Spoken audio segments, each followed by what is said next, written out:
Alright, everybody. Yeah, welcome to video number 2 on Catwoman's Vortex. I just wanted to go ahead and put out a couple of things that I went ahead and learned over time from fellow Catwoman player, fellow Injustice player in general, Rapzilla. He went ahead and showed a new setup with 122, which is an untechable knockdown, and using this to augment Catwoman's Vortex. Yeah, that's just yet another untechable knockdown to keep track of, when you want to go ahead and really keep your opponent, in the blender, so to speak. So, there was one more untechable knockdown after I went ahead and saw his video that I wanted to explore when it came to using her Vortex up close, and I just wanted to go ahead and show just what I came up with, along with showing some Vortex setups against Green Lantern in general. I said I was going to go ahead and break down, Catwoman, what she can and can't do against just about every character on the roster, and I suppose I'll go ahead and get started with Green Lantern. But first things first, I'll go ahead and show off this new setup. Basically, first thing you need to know is that it's going to involve this move, the whip trip, down 4-3.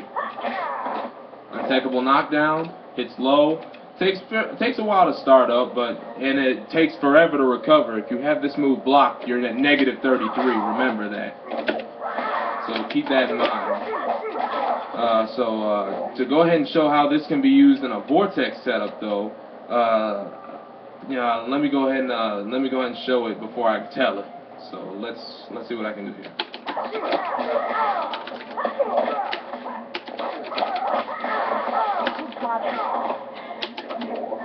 Well, that wasn't a very good representation, but actually I'm glad that happened. Alright, so let's try again.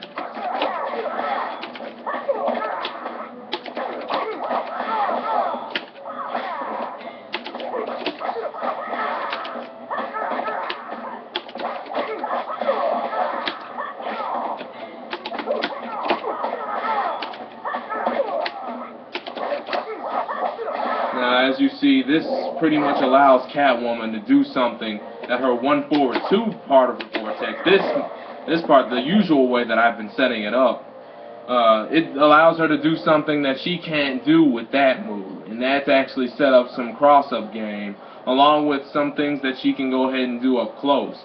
Keep in mind, one thing that she can't do up close very effectively if she does the whip trip as part of a Vortex setup is that she cannot reach with her low. She can't reach with the back 1. The back 2, the overhead and the overhead from 4-3, along with the stage transit, those will all reach if you end it with a down 4-3. Yeah, those will reach.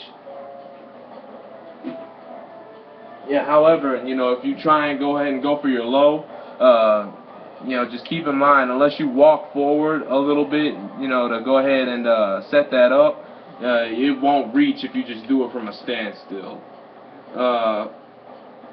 Keeping that in mind, you still have the same tricks at your disposal. You still have your overhead, and of course you still have this overhead. And just go ahead and use the shenanigans. I did 1-4-2. Yeah, another thing, you can also use that to bait out wake-ups up close since you're right there in your opponent's face. And here's one of my Vortex setups against Green Lantern that actually uses that to my advantage. It's not going to use the whip trip, so to speak. I'm going to use the 1-4-2 so that I can go ahead and prove a point right here.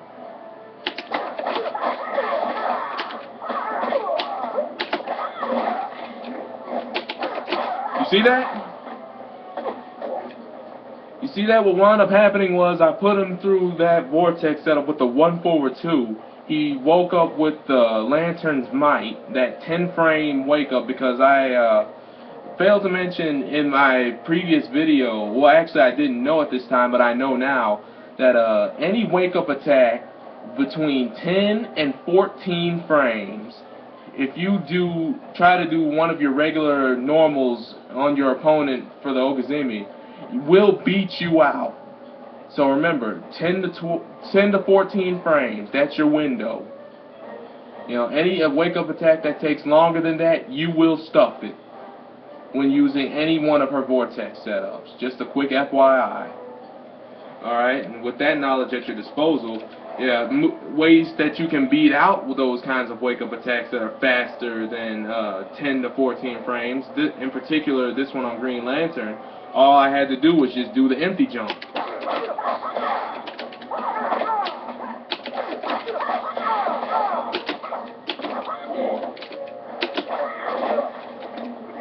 Now, if you delay it like I did right there, you will get caught. The key is to go ahead and do it immediately after you go ahead and start your Vortex. Like so.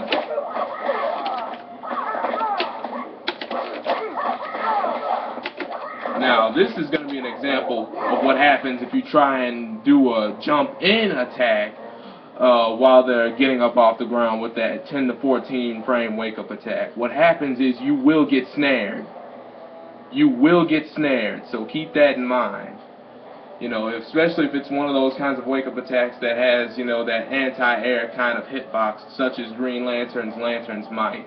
You know, so bear that in mind whenever you go up against a Green Lantern and you want to try and do the jumps, you know, after you set up your Vortex. But when you get them to respect the empty jump, you know, then you can go ahead and follow up with whatever in the world you want, because at that point they will have gotten the picture that too many punishes will equal to them not having many opportunities to get away from you or starting kind of pressure of their own for that matter. So don't be discouraged from doing it, just be wise when you do it.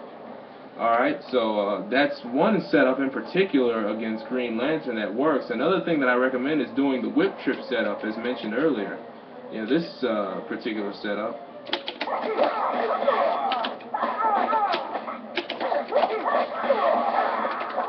Oh, sorry, that was just muscle memory.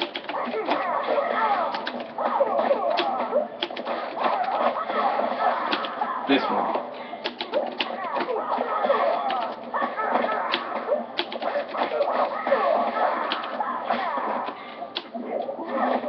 Now, neutral jump game will only work if you use this setup if you're right up on Green Lantern. It didn't work that time, and quite frankly, it doesn't work very well with the whip trip setup in general. But the 142 setup, you know, it's still very risky, but there are times where you can get it to work if you delay it well enough. So, you know, it's not something that I totally recommend because, you know, there are those offbeat times like what I just showed you that you will get snared. So be very conscientious about how you use that. And I'll show, you know, some other characters that this works very well on, but against Green Lantern I don't highly recommend it. Alright, and with that I'll also go ahead and show some the other things that you can do with the whip trip. So check this out.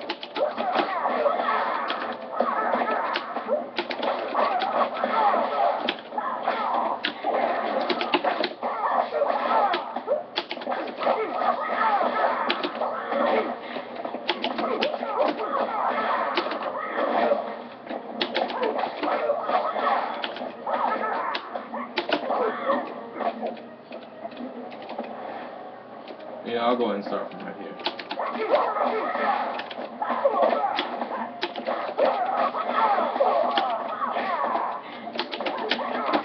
Yeah, see, that's the ambiguous cross-up game. And remember, you know, Green Lantern's Might, for any Catwoman out there, up close, that is full combo punishable. From mid-screen, that's full combo punishable. On whip, it's full combo punishable.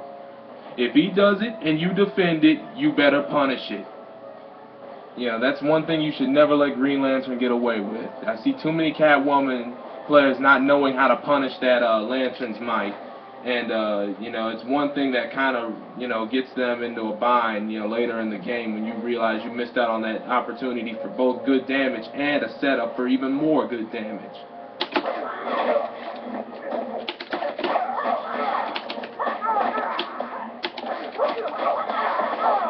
Now, as mentioned before, meter is what really makes Catwoman's Vortex sustainable.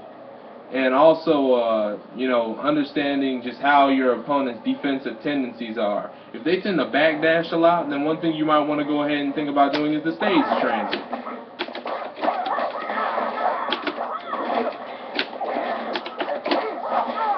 And also if they do a lot of wake-up attacks up close, if their wake-up attack does not have multiple hits, or even if it does, you know, the armor, you know, doesn't absorb as many hits as it would if this was Mortal Kombat. But one thing that the armor does do, it does act as a way to keep your opponent honest if they do tend to just do nothing but wake-up attacks in general. So you know, if you catch them just abusing stuff to try and get out of your vortex, throw in a few empty jumps to go ahead and bait them out, and trust me, they'll get the message one way or another. Alright, and with that I also get to this next setup. It's not a Green Lantern particular setup, however it is something that I recommend you looking into. Another untechable knockdown, 1-2-2. The first hit is high, so I don't recommend using this, you know, naked. By naked I mean, you know, without the aid of a possible jump in.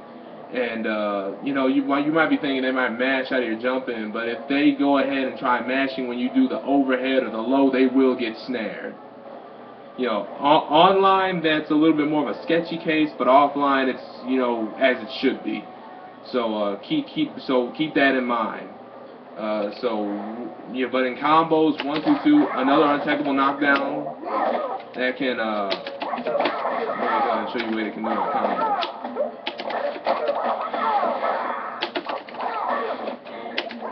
Yeah, see that? You can go ahead and easily get around your opponent's offensive.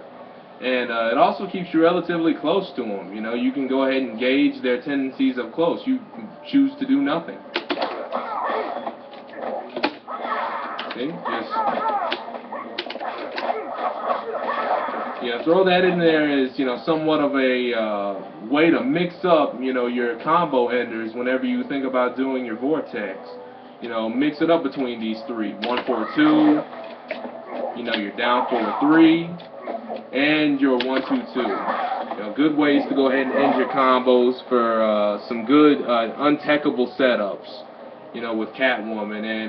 And keep in mind, yeah, keep all of those in mind. Keep all of your combos in general in mind, and also keep in mind your unclashable damage, such as,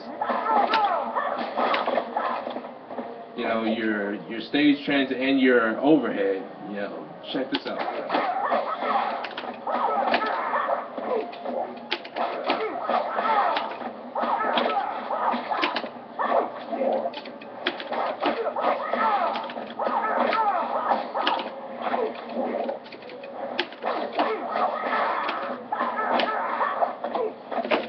I'm failing at it pretty hard right now.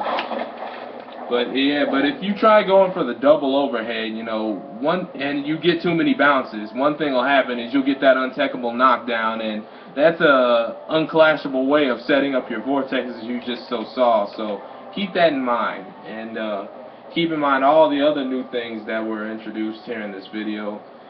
Please go ahead and tell me what you guys think about it. I'll go ahead and you know, respond as is. If you find some ways to counter this that you would like to go ahead and share, I'm all ears. You know, if anything I said in this video was proven wrong, feel free to go ahead and correct me. You know, in fact, I actually encourage being proven wrong, because that just goes to show that you know, you're just trying to go ahead and get that information out there for everybody to set the record straight. So yeah, be sure to let me know how you think. You know, try this out for yourself, see how well it works. And remember, you know, shred them up, man. Get gashed.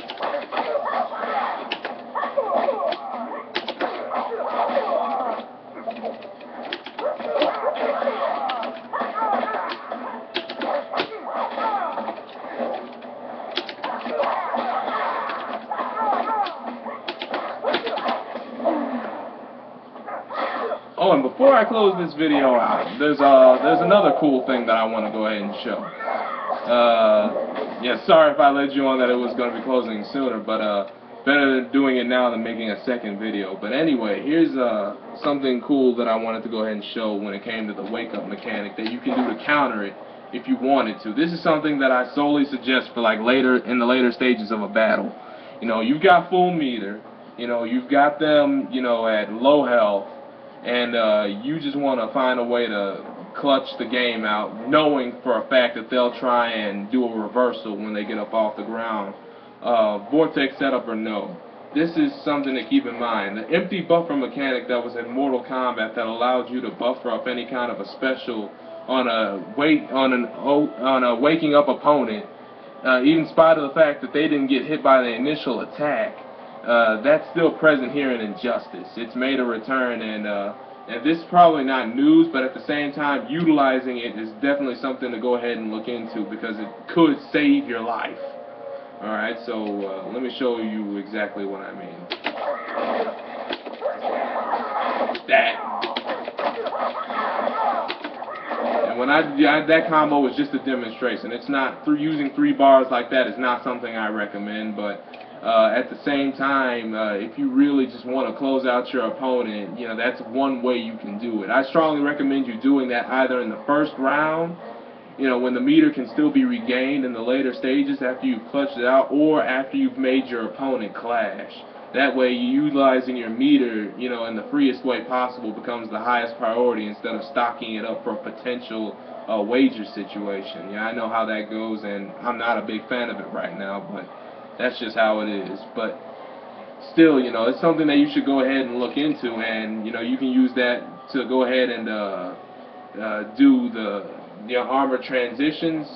Not too many armored attacks start up, you know, as soon as you go ahead and meter burn it on startup, but at the same time, one attack that will always go ahead and have that armor as soon as you activate it is your super move, and I'll display that right now. A bad demonstration. There we go. You will beat any wake-up attack this way.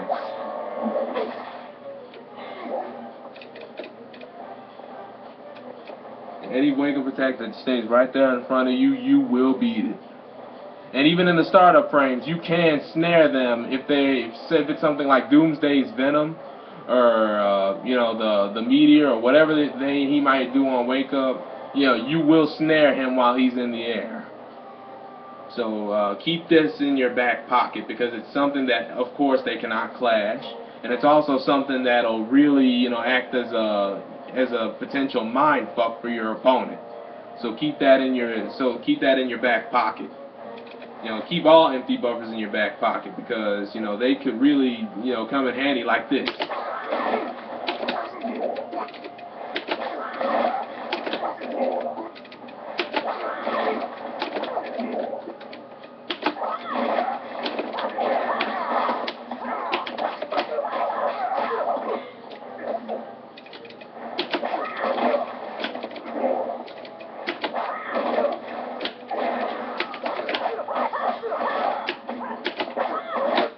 And another thing, Flash Parry also makes its return here in Injustice. So use all of that to your advantage, and I'll be sure to post more videos on matchups later on.